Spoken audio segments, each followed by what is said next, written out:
ምናልባትም እስከዛሬ ራስን ለመለወጥ ብዙ ነገርን ሞክራችሁ ታውቁ ይሆናል። ከባባድ ነገሮችን ማለት ነው። ለምሳሌ ረጅም ሰዓት ሲያነቡ ለመዋል፣ ብዙ ሰዓትን ለማጥናት፣ ረጅም የሆኑ ህይወት ለዋጭ ምክሮችን ለመስማት፣ ብቻ ብዙ ግን ሩቅ እያያችሁ ምናልባትም ቀላሉን ነገር ዘንግታችሁት እንዳይሆን ዛሬ ቀላል የሚመስለውን የጧት ልማድን ስለመቆጣጠር እናወራለን። በቅርብ በተደረገ ጥናት መሰረት ስኬታማ ሰዎችና ኖርማል ሰዎች መካከል የተገኘው ትልቁ ልዩነት 80% በላይ የሚሆኑ ስኬታማ ሰዎች ጠዋታቸውን ወይም የቀን ጅማሬያቸውን እኛ ከምናደርገው ወይም መደበኛው ሰው ከሚያደርገው የተለየ ልማድ እንዳላቸው ነው። ያም ጥቂት ደቂቃን ቀድመው ይነሳሉ፣ ጥቂት ነገሮችን ከኛ የተለየን ነገር ያደርጋሉ።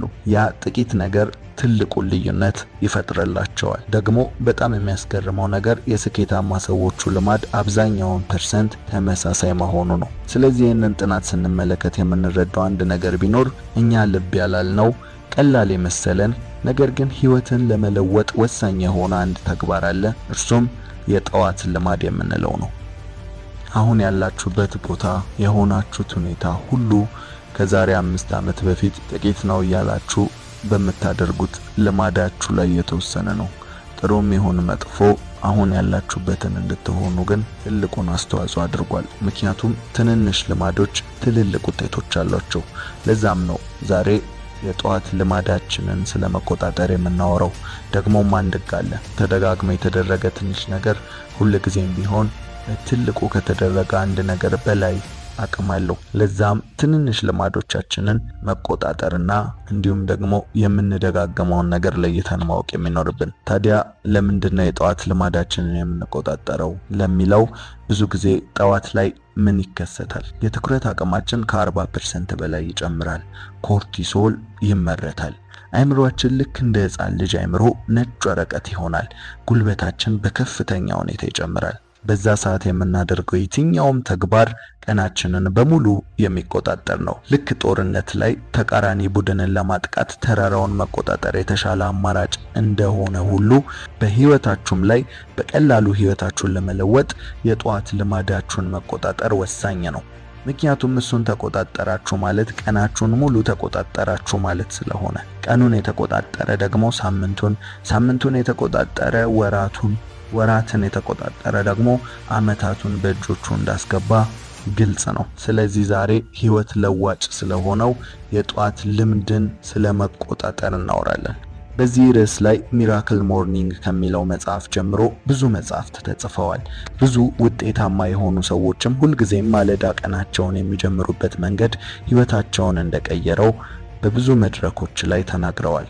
ታዲያ ዛሬ እኔ ከብዙ መጽሐፍት የሰዎች ሐሳብ የተወጣጡ በሳይንስም የተረጋገጡ ውጤታማ የሆኑ ብትተገብሯቸው ራሳችሁን ለመቀየር የሚረዷችሁን ከዛሬ 5 ዓመት በኋላ የምትፈልጉትን ሰው እንድትሆኑ የሚረዳችሁን 7 ውጤታማ የጧት ልማዶች በዚህ ቪዲዮ ይዤላችሁ መጥቻለሁ። እንዲሁም ሳታስቡት የምታደርጉት ነገር ግን በጧት ቀናችሁን በድብርት፣ በድካም፣ በስንፍና እንድትውሉ የሚያደርጓችሁን ከዚህ በኋላ ለውጥን ከፈለጋችሁ ልታቆሙ የሚገቧችሁን 4 ቀላል የሚመስሉን በተደጋጋሚ የምናደርጋቸውን ልማዶችም በዚህ ቪዲዮ መጨረሻ ላይ ይዤላችሁ መጥቻለሁ። ታዲያ መልካም ልብ ካላችሁ ቪዲዮውን ላይክ በማድረግ ለዚህ የቁም ነገር ቻናል አዲስ ከሆኑ ደግሞ ሰብስክራይብ በማድረግ ቤተሰባችን ይሁኑ። ጠዋት ሁልጊዜም የአዲስ ጅማሬና እንደገና እድል ነው። ይህንን ጠዋት ወይም ማለዳችሁን ስለመቆጣጠር ስናወራ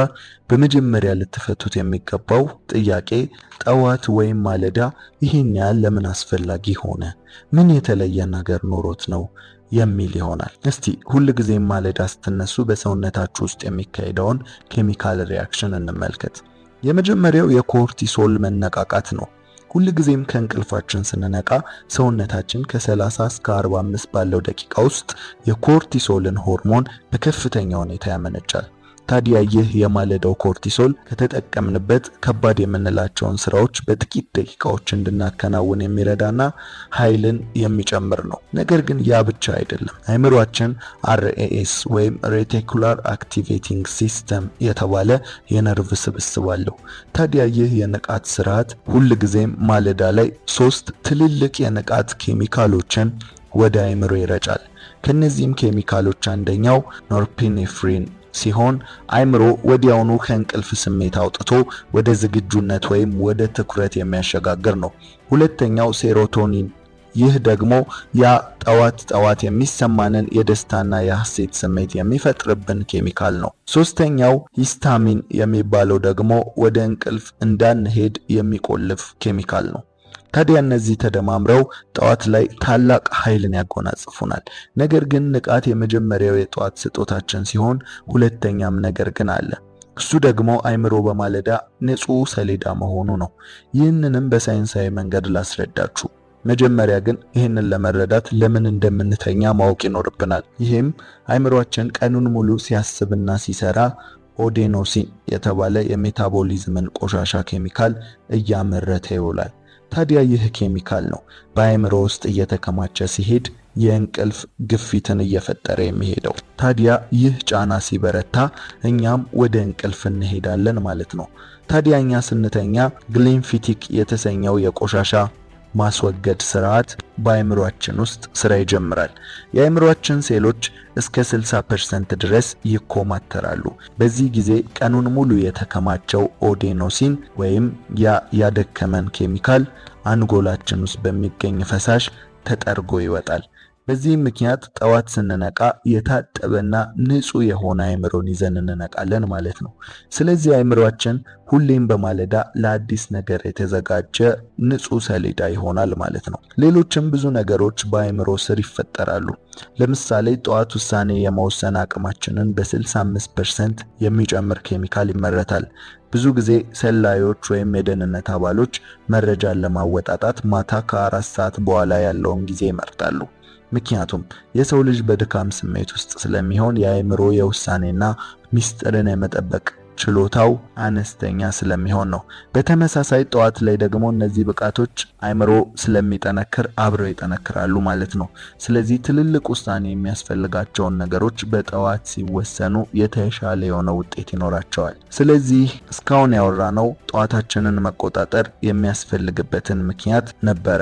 አሁን በቀጥታ ህይወታችሁን ለመለወጥ ልትጀምሩ የሚገባችሁን የጠዋት ልማዶችን እነግራችኋለሁ። ታዲያ እነዚህን ነገሮች ለማድረግ ጊዜ የለኝም የምትሉ ከሆነ ምናልባትም ሰራተኛና ተማሪ ከሆናችሁና ጠዋታችሁ በወከባ የተሞላ ከሆነ እነዚህን ተግባር ለማከናወን አሁን ከምትነሱበት ጊዜ 30 ደቂቃ ብቻ ቀድማችሁ በመነሳት አሁን የምንጠቅሳቸውን ነገሮች አከናውናችሁ መለወጥ ትችላላችሁ። አሁን በቀጥታ ጠቃሚ ወደምንላቸው 7 ውጤታማ ልማዶች እናልፋለን። አንደኛ ላይ የምንጠቅሰው ጠዋት ላይ ውሃ መጠጣት ነው። በምንተኛበት ጊዜ ሰውነታችን በትንፋሽና በላብ ምክንያት ከፍተኛ ውሃን ያጣል። የሰው ልጅ አእምሮ 73% በላይ ከውሃ የተገነባ ነው። የውሃ እጥረት የሰው ልጅ የአእምሮ ሴሎች በትንሹም ቢሆን በመጠን እንዲያንሱ ስለሚያደርግ ትኩረት እንዲቀንስና ድካምን ይፈጥራል። ውሃ መጠጣት የደም ዝውውርን በማፋጠን ወደ አእምሮ የሚሄደውን የኦክሲጅን መጠን እንዲጨምር ያደርጋል። እንዲሁም ሜታቦሊዝምን እስከ 30% ድረስ ይጨምራል። ይህ ማለት ውሃ በምንጠጣበት ጊዜ አእምሮአችን በንቃት እንዲሰራ የበለጠ ኃይልን እየሰጠነው እንሄዳለን ማለት ነው። ውሃ በመጠጣታችን ብቻ በጥቂቱም ቢሆን የትኩረት አቅምን እንጨምራለን፣ የማስታወስ አቅምን እንጨምራለን፣ እንዲሁም ደግሞ ንቃትን በቀናችን ላይ እንፈጥራለን ማለት ነው። ስለዚህ ጠዋት ስትነሱ ውሃ መጠጣት የመጀመሪያው እጅግ በጣም ጥሩ የሆነው ልማድ ነው። ሁለተኛው ጸሎት ወይም የጥሞና ጊዜ የምንለው ነው። ብዙዎቻችን የጸሎትን ኃይል በሚገባ ተረድተነዋል ብዬ አላስብም። ምናልባት ህይወትን ለመቀየር ብቻ ሳይሆን የሰው ልጅ በሰላምና በመረጋጋት እንዲኖር ቁልፍና ወሳኝ የሆነው ነገር ወደ ፈጣሪው መቅረብ ነው። የሰው ልጅ ስጋ፣ መንፈስ እንዲሁም ነፍስ አለው። የሰው ልጅ ለስጋው መብልን፣ መጠጥን፣ ስፖርትን ብቻ ብዙ ነገርን ለስጋው ያደርጋል። ነገር ግን እርካታን ማግኘት አይቻለው። ምክንያቱም የሰው ልጅ ነፍስ እንዲሁም መንፈሱ አጥብቀው ፈጣሪያቸውን ይፈልጋሉ። ብዙ ጊዜ ስጋን ስናስረበው ሲጠማን ይታወቀናል፣ ይደክመናል። ያንንም ከ10 ቀን በላይ ብናደርገው እንሞታለን። ለዚህም ለስጋችን ብዙ ነገርን እንድናደርግ ወይም ፈጣን የሆነ ምላሽን እንድንሰጥ የሚታይ ለውጥን እናያለን። ነገር ግን መንፈሳችን መራቡን፣ መድከሙን ማስተዋል ያቅተናል። ምናልባት የአብዛኞቻችን መንፈስ አቅሙን አጥቷል፣ ደክሟል። ይህንንም የምንረዳው ደግሞ ምልክቶቹ እነዚህ ናቸው።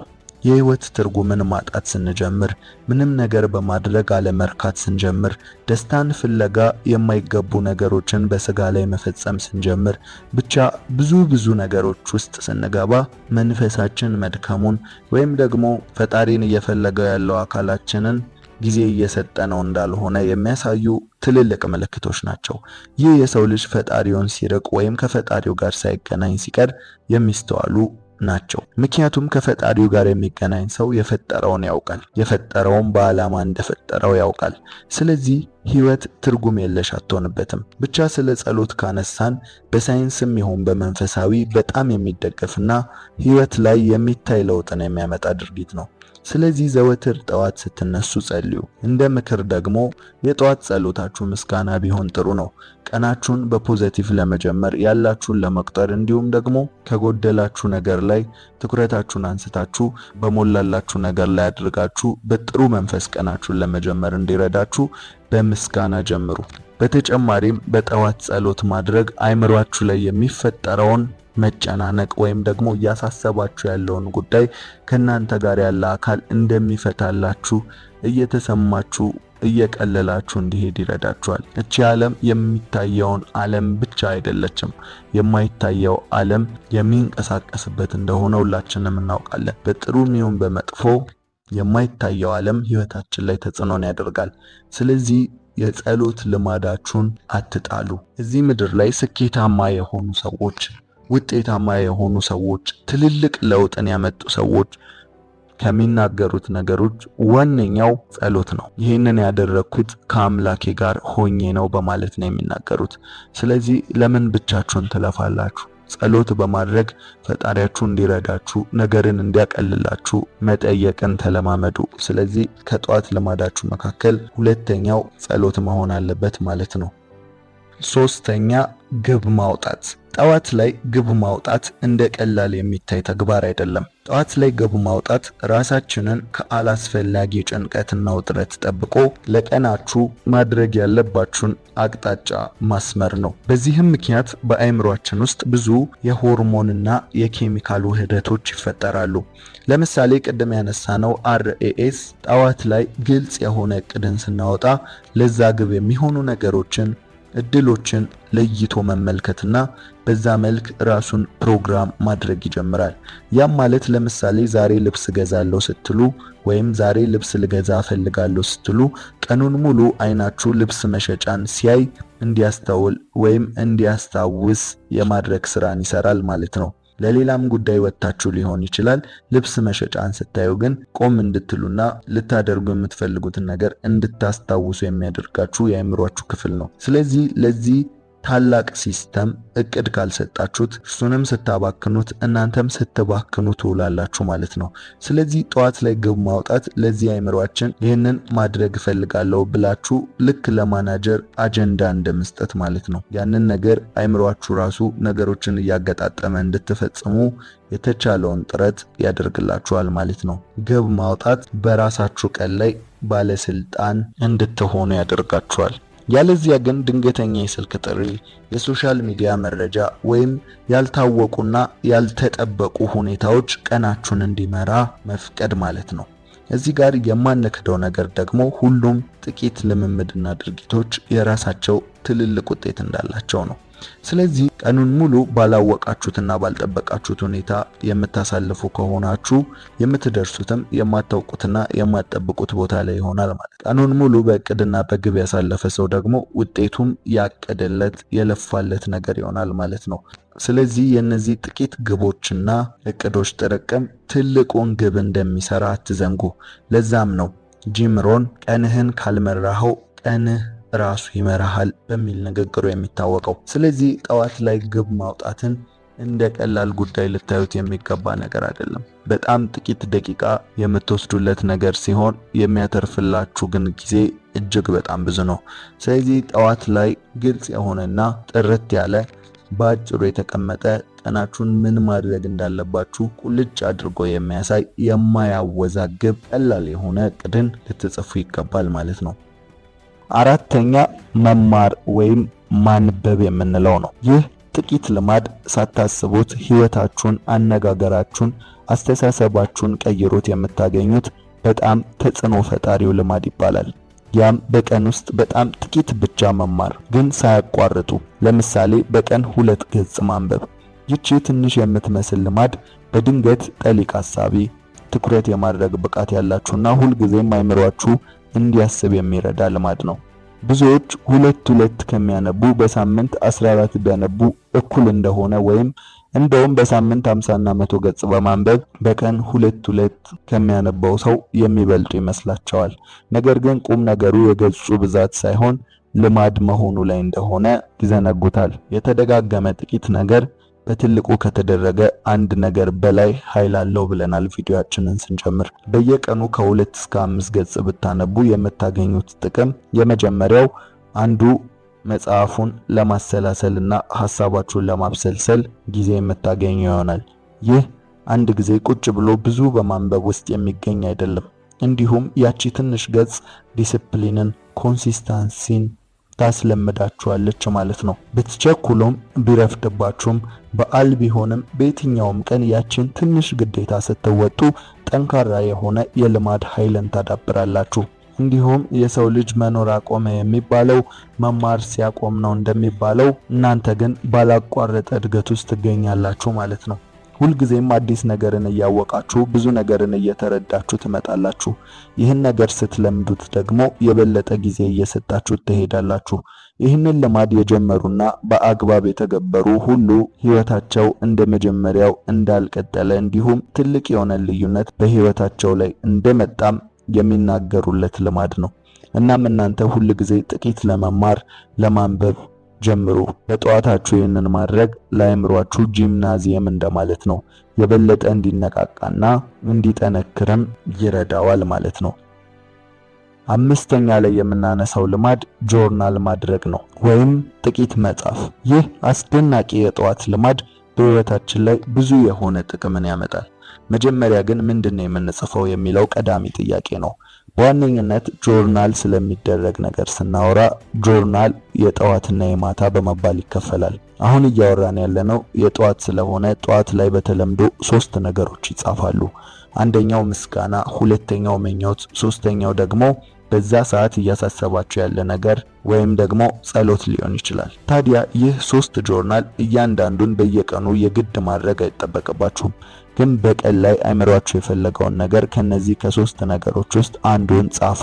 ይህ አይምሯችሁ ላይ የሚያመጣውን ነገር ትንሽ ተንትነን እንናገረው። አንደኛ ምስጋናን የምትጽፉ ከሆነ ቀናችሁ በፖዚቲቭ እንዲጀምር ወይም ደግሞ በጥሩ መንፈስ ቀናችሁን ለመጀመር ትልቅ አስተዋጽኦን እያደረጋችሁ ነው። ሁለተኛ የተሰጣችሁን እየቆጠራችሁ ስለሆነ ብዙ በረከትን ወደ ራሳችሁ እየጠራችሁ ነው። ምክንያቱም ላለው ይጨመርለታል፣ ለሌለው ግን ያለው ራሱ ይወሰድበታል ይላል። ባለውና በሌለው መካከል ያለውን ልዩነት ስትመለከቱ የሌለው እንኳን የሚወሰድበት ነገር ካለው ያለውን ነው መቁጠር ያቃተው ማለት ነው። ስለዚህ የምታመሰግኑበትን ነገር በጻፋችሁ ቁጥር የጎደላችሁን ነገር መቁጠር አቁማችሁ ያላችሁ ነገር ላይ አይናችሁን እያደረጋችሁ ነው ማለት ነው። ስለዚህ አለኝ እያለ ያለ ሰው ደግሞ ይጨመርለታል። እንዲሁም ቀናችሁን በጥሩ መንፈስ እንድትጀምሩ ትልቅ አስተዋጽኦንም ያደርግላችኋል ማለት ነው። ሁለተኛው ምኞት የምንለው ነው። ይህ ደግሞ እንዲሆንላችሁ የምትፈልጉትን ነገር የምትጽፉት ነው። ይህ የሚረዳችሁ አይምሮ ያንን ተረድቶ ወደዛ እንድትጓዙ እንዲያጠነክራችሁ ነው ማለት ነው። እንዲሁም ምኞትን ስትጽፉ ባይ ዲፎልት ቪዥዋላይዜሽን ይከሰታል። ይህም በምናብ ያንን ነገር መከሰት። ምናብ ያለው የሰው ልጆች ላይ ብቻ ነው። ለምን ለሰው ልጆች ተሰጠ ብሎ መጠየቁ አስፈላጊ ሊሆን ይችላል። ያም የሰው ልጅ ገና ሊሆን ያለውን ነገር በአእምሮ ላይ የመሳል ብቃት እንዲኖረው ተደርጎ የተፈጠረ ሰው ስለሆነ ነው።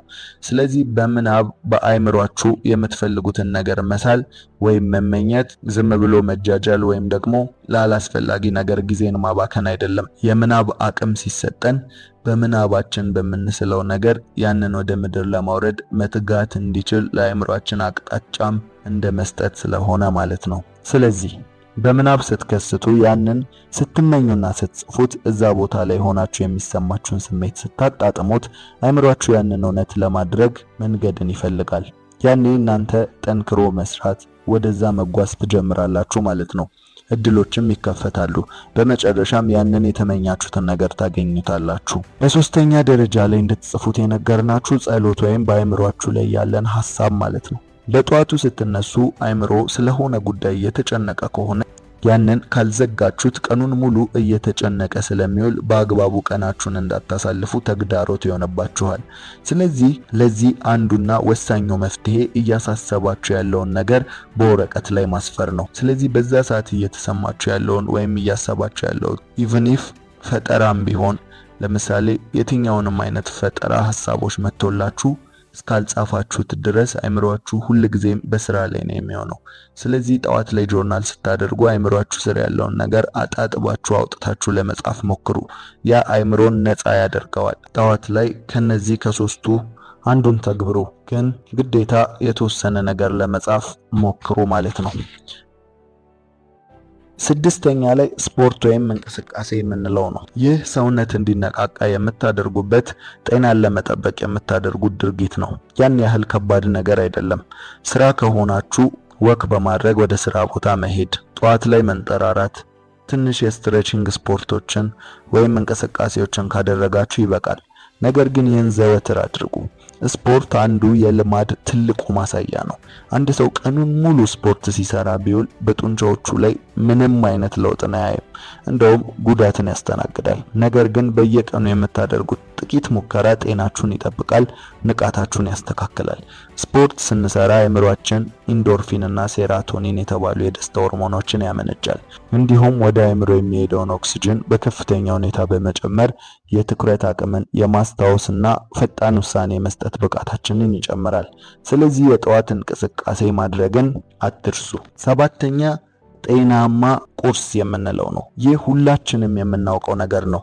ጤናማና ቆንጆ ቁርስ የጥሩ ቀን ጅማሬ ነው። እናም ጠዋት ላይ የምትመገቡት ምግብ ቀናችሁን የመወሰን 45% በላይ አቅም አለው። ቁርስ በእንግሊዝኛው ብሬክፋስት የሚለው ቀጥተኛ ትርጉምን ይይዛል። ያም ደግሞ ጾምን መስበር ማለት ነው። ይህም ሌሊቱን ሙሉ ከ7 እስከ 8 ሰዓት ምንም ምግብ ሳያገኝ የቆየውን ሰውነታችንን የምናነቃበት የመጀመሪያው ምግብ ነው። በዚህም የምናገኘው ጥቅም የመጀመሪያው ሌሊቱን ሙሉ ሲቀንስ የነበረውን የደም ስኳራችንን መጠን ወይም ግሉኮስ የምንለውን ወደ ትክክለኛው ቦታ ይመልሰዋል።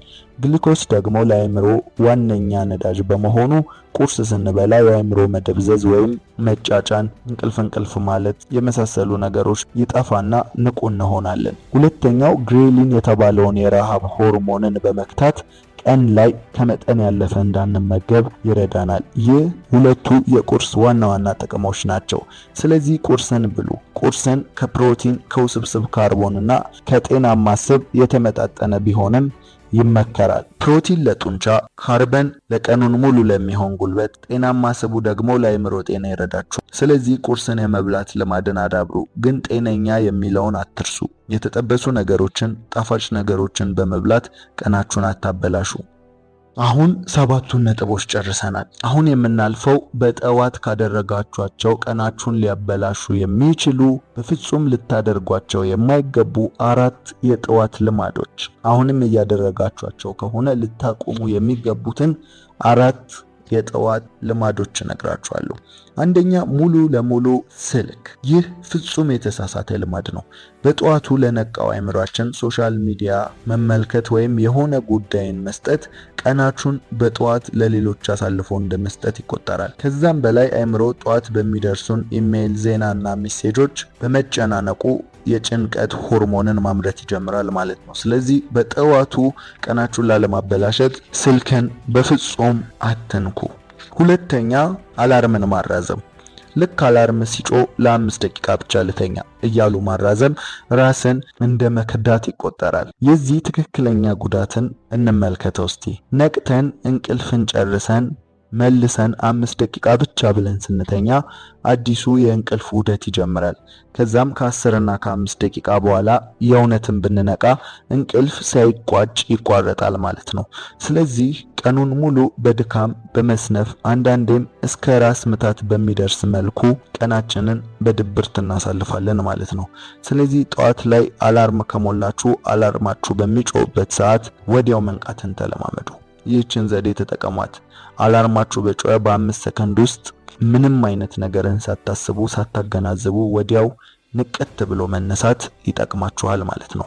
ሌላም እዚሁ ላይ የመጨመርላችሁ ቲፕ ብዙ ጊዜ ጠዋት ከእንቅልፋችሁ ስትነሱ አልጋችሁን ማንጠፋችሁን አትርሱ። አልጋችሁን ማንጠፋችሁ ድጋሜ ለመተኛት ሐሳብ እንደሌላችሁ ለአእምሯችሁ መልእክትን እንደ መንገር ይቆጠራል። ስለዚህ አእምሯችሁ በጠዋት ተነስታችሁ አልጋችሁን ስታነጥፉ ድጋሜ የመተኛት ሐሳቡን ይተወውና ሙሉ ለሙሉ ወደ እንቅልፍ የሚወስደንን የአእምሮ ክፍል ይቆልፈዋል ማለት ነው። ስለዚህ በጠዋቱ አልጋችሁን በማጠፍ ለአእምሯችሁ ድጋሜ ወደ እንቅልፍ እንደማትመለሱ መልእክትን መስጠት ጀምሩ። ይህ ግን ጥቂት ቀናትን ያህል ብቻ ቢያስቸግራችሁ ነው። ከዛ በኋላ አእምሮ ሲጀመር የመንቃት ሰዓትን ከለመደ በዛ ሰዓት ላይ ልተኛም ብትሉ ሌላ ጊዜ መተኛት እስኪያቅታችሁ ድረስ በዛ ሰዓት ላይ የመንቃት ልማድን ያዳብራል። ነገር ግን ይህንን ልማድ ስትጀምሩ የምትቸገሩ ከሆነ ይህን በማድረግ ልታቀሉት ትችላላችሁ። ሶስተኛው ወዲያው እንደተነሱ ቡና መጠጣት ነው። ብዙ ጊዜ ጠዋት ላይ ቡና የመጠጣት ልምድ ያላቸው ብዙ ሰዎች አሉ። ይህ ግን አይመከርም። አእምሮ ጠዋት ላይ በተፈጥሮ ራስን ለማንቃት ኮርቲሶል የተባለ ሆርሞንን ያመነጫል። እኛ ቡና ስንጠጣ ግን ይህ ተፈጥሯዊ ሆርሞን መመረት ያቆማል ማለት ነው። ስለዚህ ቡና ለመጠጣት ከእንቅልፍ ከተነሳን በኋላ በትንሹ ከ90 ደቂቃ እስከ 120 ደቂቃ ድረስ ብንቆይ ይመረጣል። አራተኛ ላይ የምናነሳው ጣፋጭንና የተቀነባበሩ ምግቦችን መመገብ ነው። ጠዋት ላይ እንደ ኬክ፣ ዶናት ያሉ ጣፋጭ ምግቦችን መመገብ ልክ አይደለም። ምክንያቱም እነዚህ ጣፋጭ ምግቦች የደም ስኳርን ወይም ቅድም የተነጋገርነውን ግሊኮስን በከፍተኛ ሁኔታ እንዲጨምር ያደርጉታል። ቁርስ የምንበላውም እኮ ይህ ሆርሞን እንዲጨምርና ለአእምሯችን ነዳጅ እንዲሆን ነው ብለህ ተናግረሃል ካላችሁ ግን እነዚህ የሚጨምሩት ግን ለትንሽ ቆይታ ብቻ ነው። ከ2 እና ከ3 ሰዓታት በኋላ መልሶ በጣም እንዲወርድ ወይም እንዲያሽቆለቁል ያደርጉታል። ያም መልሰን ከባድ የድካም ስሜትን እንዲሁም ረሃብን አንዳንዴም የመጫጫን ስሜት እንዲሰማን ያደርጋል ማለት ነው። ስለዚህ በቻላችሁት መጠን ጠዋት ላይ ጣፋጭ ምግቦችን መመገብ አቁሙ። እንደ ጭማሪ ደግሞ ጠዋት ላይ ብታደርጉ የሚመከረው ትልቁ ነገር ከባድ የምትሉትን የቀናችሁን ስራ ቅድሚያ መስራት እንደሆነ ሚራክልስ ሞርኒንግ ላይ ያለው መጽሐፍ ይናገራል። በቀናችሁ ላይ ከባድ የምትሉትን ቅድሚያ መስራት ቀናችሁን በጣም በአግባብ እንድትጀምሩ ያደርጋል። በጠዋት ባላችሁ ንቃት ባላችሁ ኢነርጂ ከባድ የምትሉትን ስራ በቀላሉ ማከናወን ትችላላችሁ በማለትም መጽሐፉ ይናገራል። ለዛሬ ያዘጋጀንላችሁ የነበረ ቪዲዮ ከተመቻችሁ ላይክ፣ ለዚህ የቁም ነገር ቻናል አዲስ ከሆናችሁ ደግሞ ሰብስክራይብ በማድረግ ቤተሰባችን ይሁኑ። እናመሰግናለን።